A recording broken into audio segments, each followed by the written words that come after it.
In the noise of our modern world, we are seldom alone. Our minds are constantly bombarded with information, thoughts, distractions. But what if being alone, truly alone, could be the path to changing your life? Miyamoto Musashi, the legendary samurai, believed so. He spent most of his life in solitude, honing his craft and developing his philosophy.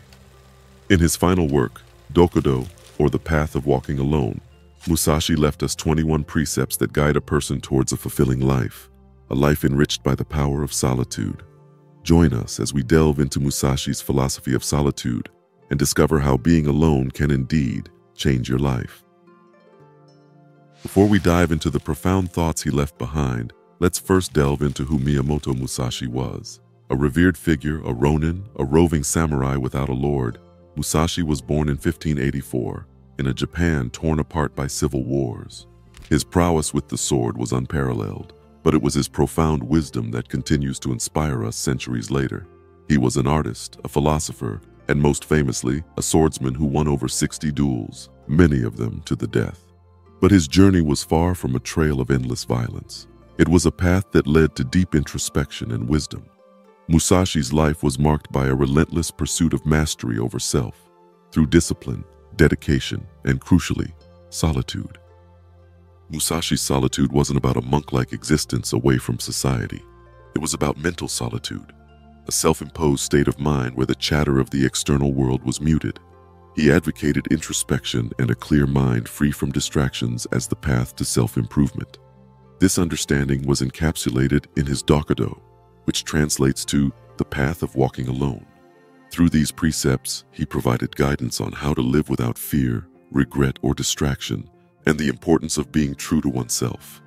Let's now delve into these teachings and unravel how embracing solitude can significantly alter our lives.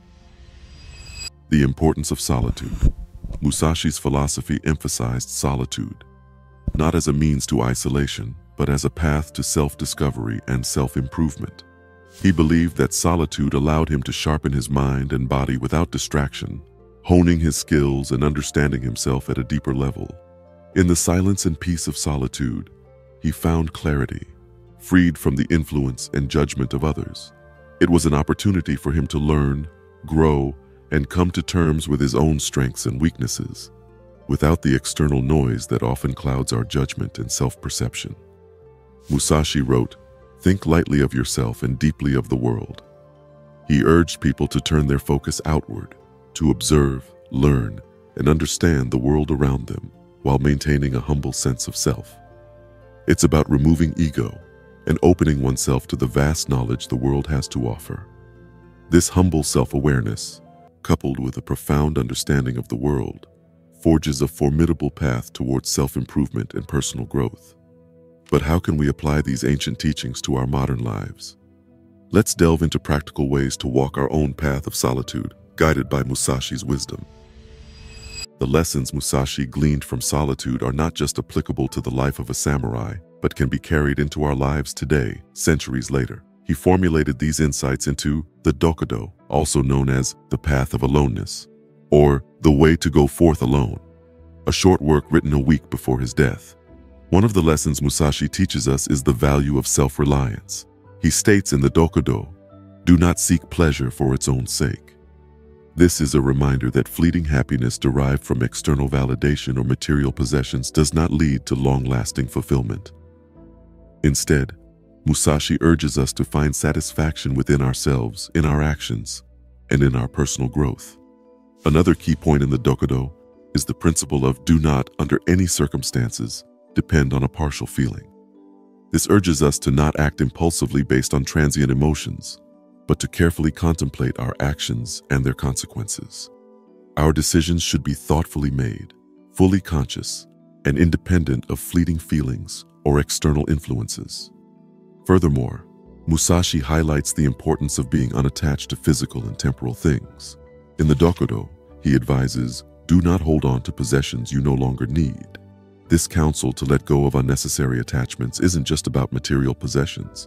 It also extends to relationships, habits, and thoughts that no longer serve us. It's a lesson in decluttering our lives, physically and mentally, creating more room for growth and transformation. In another precept, he states, Do not fear death. This is not a call to be reckless, but an encouragement to live fully and fearlessly, with the understanding that death is a part of life. It's a prompt to live each day as if it were your last, cherishing every moment and taking opportunities as they come.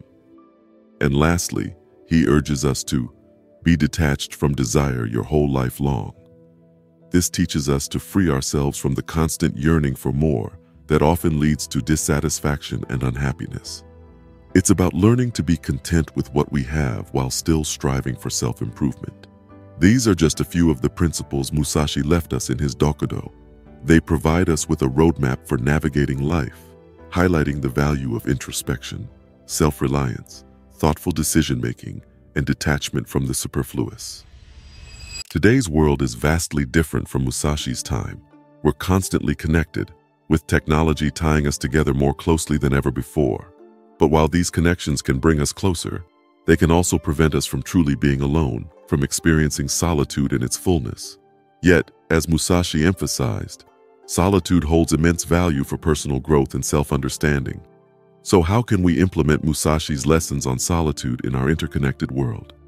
Firstly, we can practice solitude by regularly taking time away from the hustle and bustle of daily life.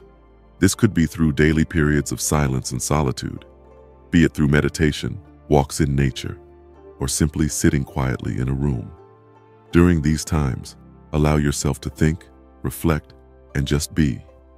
Secondly, consider practicing digital detoxing. Setting aside designated times each day to disconnect from our devices can provide us with much-needed space for self-reflection and inner peace. It's a way of asserting our independence from the constant demands for our attention and creating space for solitude. Thirdly, solitude is about more than physical aloneness. It's also about mental and emotional aloneness. This means learning to detach ourselves from the need for approval, the urge to compare ourselves to others, and the desire to conform. It's about learning to stand firm in our beliefs and decisions even if they go against the crowd. Lastly, make solitude a priority. Treat it as an essential part of your self-care routine, something non-negotiable. See it not as a luxury but as a necessity for personal growth and self-understanding. The world may be different from Musashi's time, but the lessons he learned in solitude are timeless. By incorporating these principles into our lives, we can learn to not just be alone, but to thrive in aloneness, finding peace and fulfillment within ourselves. Addressing the challenges. Embracing solitude isn't always easy. It often goes against our instincts for connection and social interaction. We can even fear solitude, associating it with loneliness, isolation, or rejection. And in our connected world, choosing solitude can feel counterintuitive, even counterproductive. Firstly, it's essential to differentiate between solitude and loneliness. Loneliness is a state of emotional distress, a sense of being socially isolated or cut off. It's an unwanted state, a feeling of disconnection. Solitude, on the other hand, is being alone without feeling lonely. It's a positive and constructive state of engagement with oneself. Secondly, realize that solitude isn't an all-or-nothing concept. You don't have to retreat into a cave or live as a hermit to experience solitude. Instead, it's about finding balance. It's about incorporating periods of quiet, introspective alone time into your daily life. Thirdly, remember that solitude requires intentionality. It's a conscious choice, a deliberate act. It's about making time for yourself, for your thoughts and reflections. Lastly, embrace the discomfort that can come with solitude. This discomfort can be a sign of growth, a sign that you're challenging yourself, pushing your boundaries, and stepping out of your comfort zone. Musashi understood the challenges of embracing solitude, yet he also recognized its benefits.